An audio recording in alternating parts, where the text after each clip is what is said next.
Assalamualaikum warahmatullahi wabarakatuh. Baik anak yang soleh solehah, pada hari ini materi kita adalah bagaimana caranya menjadi anak yang soleh dan solehah. Anak yang soleh dan solehah itu apa toh?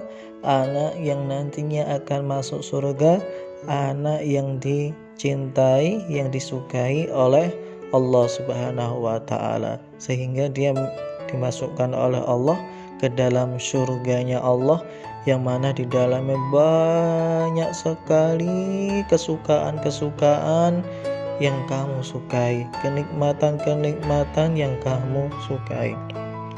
Baik anak yang soleh-solehah, marilah pada pagi hari ini kita mulai pelajaran kita dengan berdoa dahulu. Yuk sama-sama kita angkat tangan kita berdoa kepada Allah. Bismillahirrahmanirrahim. Rabbi zidni ilma warzuqni fahma. Ya Allah, berilah aku ilmu, tambahkanlah untukku ilmu, dan berilah aku kepintaran, berilah aku biar paham tentang pelajaran ini. Amin. Baik anak yang soleh solehah, bagaimana sih cara menjadi anak yang soleh solehah itu?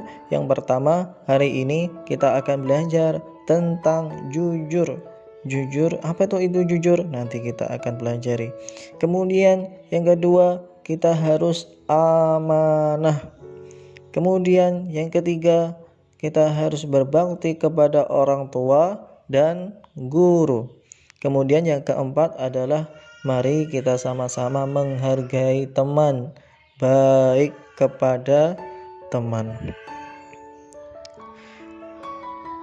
Baik anak yang soleh solehah, jujur itu apa toh? Jujur itu artinya adalah benar, atau bahasa Arabnya adalah sidik. Sidik itu apa toh? Sidik itu merupakan salah satu dari sifatnya Rasul, yaitu sidik, jujur. Jadi semua nabi, semua rasul itu pasti jujur. Jadi kalau kita pengen menjadi pengikutnya nabi, pengen nabi ini mencintai kita, maka yang pertama adalah jujur. Jujur itu apa toh? Mengatakan apa adanya dan sesuai dengan kenyataan, alias tidak pura-pura, tidak dibohongi, tidak bohong. Jujur itu tanpa melebih-lebihkan dan mengurang-ngurangkan. Dan jujur merupakan adalah sifat terpuji. Baik, itu adalah tentang masalah jujur. Kemudian selanjutnya jujur ini merupakan adalah salah satu sifatnya Rasul, sebagaimana yang tertulis di dalam surat Al-Ahzab ayat 21. Bagaimanakah bunyinya? Coba kita baca sama-sama ya. A'udzu billahi minasyaitonir rajim. Bismillahirrahmanirrahim.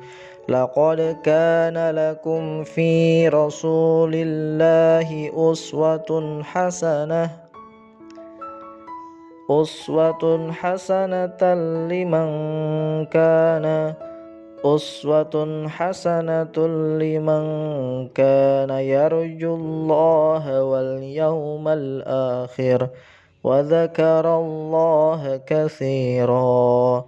Sesungguhnya telah ada pada diri Rasulullah itu suri tauladan yang baik bagimu, contoh yang baik bagimu, yaitu bagi orang-orang yang dia itu mengharapkan kasih sayangnya Allah dan kedatangan hari kiamat, dan dia selalu menyebut nama Allah di dalam kesehariannya, selalu mengucapkan istighfar, astaghfirullah, selalu mengucapkan alhamdulillah kalau mendapatkan kenikmatan, selalu mengucapkan innalillah kalau mendapatkan musibah. Nah, itu adalah ciri-ciri yang mana yang dilakukan oleh Rasulullah, contoh yang telah dilakukan oleh Rasulullah, yaitu selalu menyebut nama Allah. Kemudian apa sih hikmahnya, manfaatnya jikalau kita itu menjadi anak yang jujur itu? Yang pertama adalah hati kita akan menjadi tenang dan tentram. Yang kedua, akan mendapatkan kemudahan dalam hidupnya.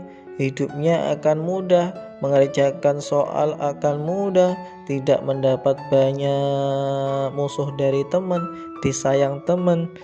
Kemudian yang ketiga adalah selamat dari azab dari Allah Subhanahu wa taala, karena dia menjadi anak yang jujur. Dia selalu akan dilindungi oleh Allah Subhanahu wa taala dari bahaya. Yang keempat adalah memiliki banyak teman. Iya, karena kamu kalau jujur, kamu akan dicintai oleh banyak teman. Tapi sebaliknya, jikalau kamu sering bohong, maka teman-temanmu pun akan menjauhimu.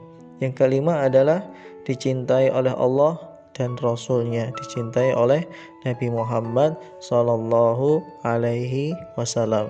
Itu adalah hikmah, itu adalah manfaatnya jikalau kita menjadi anak yang jujur. Kemudian bagaimana sih anak-anak sekalian caranya agar kita itu menjadi anak yang jujur? Maka yang pertama adalah kita selalu mendekatkan diri kepada Allah, selalu beribadah kepada Allah, selalu sholat 5 waktu. Niscaya jikalau kita sholat 5 waktu terus, maka insya Allah kita akan menjadi anak yang jujur. Lama-kelamaan pasti kita akan menjadi anak yang jujur. Yang kedua adalah menanamkan keyakinan dalam hati kita bahwasanya Allah itu selalu melihat diri kita. Maka jikalau kita selalu merasa dilihat oleh Allah, selalu didengar oleh Allah, maka kita akan terbiasa menjadi anak yang jujur karena selalu merasa dilihat oleh Allah. Yang ketiga adalah yakin bahwa perilaku jujur adalah perilaku yang baik, perilaku yang terpuji. Maka jikalau kita selalu melakukan perilaku yang terpuji, maka pastilah kita akan disayang oleh Allah. Yang keempat adalah berusaha selalu berkata dan perilaku jujur dalam kehidupan sehari-hari. Baik, itu adalah salah satu cara untuk agar kita itu bisa menjadi anak yang jujur. Dan sebenarnya masih banyak yang lainnya, tapi salah satunya itu ya sebagaimana yang Ustadz yang sebutkan tadi. Kemudian amanah itu apa sih? Amanah itu apa sih? Amanah adalah dapat dipercaya. Amanah lawan dari kata khianat. Jika kita khianat atau kita menipu, kalau kita menipu orang lain, pasti banyak orang lain tidak akan percaya kepada kita. Pasti orang-orang lain, teman-teman kita akan membenci kita, akan menjadikan kita musuh. Amanah ini merupakan juga salah satu sifatnya Rasulullah, yaitu Rasulullah dijuluki Al-Amin, yaitu dapat dipercaya. Jikalau dititipi barang, Rasulullah itu selalu menjaganya.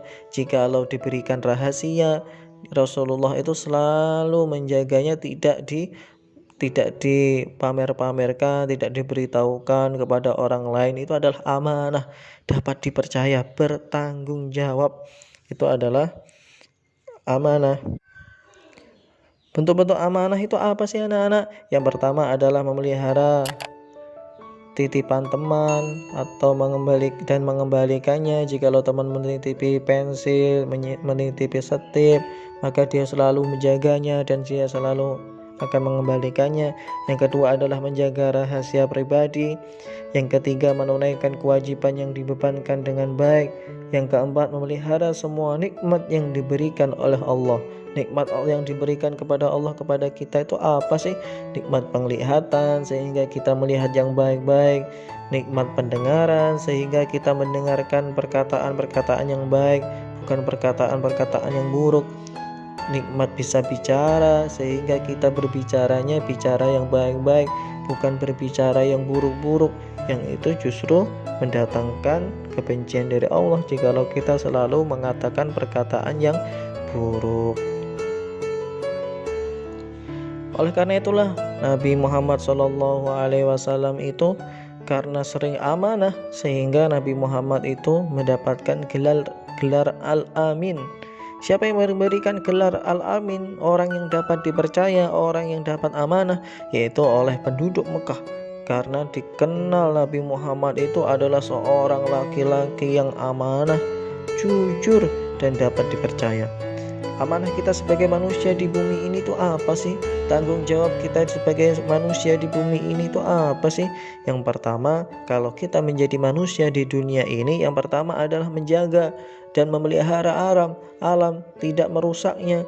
Ketika kita lewat di hutan, ketika lewat di taman, kita tidak sembarangan memetik bunga, tidak sembarangan mematahkan pohon-pohonan, tidak sembarangan membunuh hewan. Ini adalah salah satu tanggung jawab kita sebagai manusia. Jadi manusia itu ada tanggung jawabnya, tidak hanya asal kita tinggal di dunia langsung begitu saja, tidak. Kita harus tanggung jawab kalau diberikan oleh Allah kehidupan di dunia ini. Yang kedua adalah amanah terhadap agama. Kita tanggung jawab terhadap agama kita. Apa agama kita itu? Yaitu Islam. Maka kita sebagai orang Islam maka harus selalu menjaga sholat kita, subuh, duhur, asar, maghrib, isya, dan selalu berbakti kepada kedua orang tua dan kepada guru. Nah, kemudian selanjutnya adalah kita hormat. Hormat itu apa sih? Hormat kepada orang tua itu, hormat itu adalah menghargai, atau dalam bahasa Arab takdim, patuh, artinya nurut, taat, dan disiplin. Perilaku hormat contohnya berpamitan dan mencium tangan orang tua, mengucapkan salam kepada guru, dan juga bersalaman dimanapun kita bertemu dengan guru. Perilaku patuh contohnya mendengarkan dan mematuhi aturan serta nasihat yang diberikan dan mengerjakan tugas sekolah yang diberikan oleh guru. Perilaku yang terakhir sebagai anak yang soleh dan solehah, yang terakhir adalah santun, berbuat baik, menghargai teman. Santun itu apa sih? Santun itu adalah baik bahasanya dan sopan tingkah lakunya, selalu tidak berkata buruk, selalu tidak berkata jorok. Ini adalah santun. Menghargai itu apa sih? Menghargai itu adalah menghormati teman. Kemudian cara kita santun dan menghargai teman itu apa sih, Ustadz? Apa sih sebenarnya caranya kita menghargai teman itu? Yang pertama adalah menghormati dan menjamu teman. Jikalau teman itu bermain di rumah kita, kita harus memberikan minuman, kita harus memberikan jajan. Yang kedua adalah berbicara dengan santun dan sopan. Yang ketiga, tidak membicarakan kejelekannya teman, keburukannya teman, kita tidak selalu mengatakannya. Yang keempat adalah menghargai perbedaan pendapat, tidak suka debat, tidak suka berselisih kepada teman. Yang kelima adalah mengucapkan terima kasih jikalau teman telah membantu kita. Itu adalah 5 sikap kita, 5 perilaku kita jikalau kita memang pengen menghargai teman. Baik, demikianlah anak-anak yang soleh-solehah. Jadi itu tadilah cara menjadi anak yang soleh-solehah. Yang pertama adalah sebagaimana yang saya katakan tadi, amanah, kemudian berbakti kepada orang tua, kemudian jujur dan menghargai teman. Baik, ini adalah 4 sikap, 4 sifat yang disukai oleh Allah, disukai oleh Nabi Muhammad, sehingga kita menjadi anak yang soleh-solehah, dimasukkan surga oleh Allah Subhanahu wa Ta'ala. Baik, demikianlah anak-anak yang soleh-solehah ya pelajaran yang bisa Ustaz sampaikan. Ustaz tutup. Assalamualaikum warahmatullahi wabarakatuh.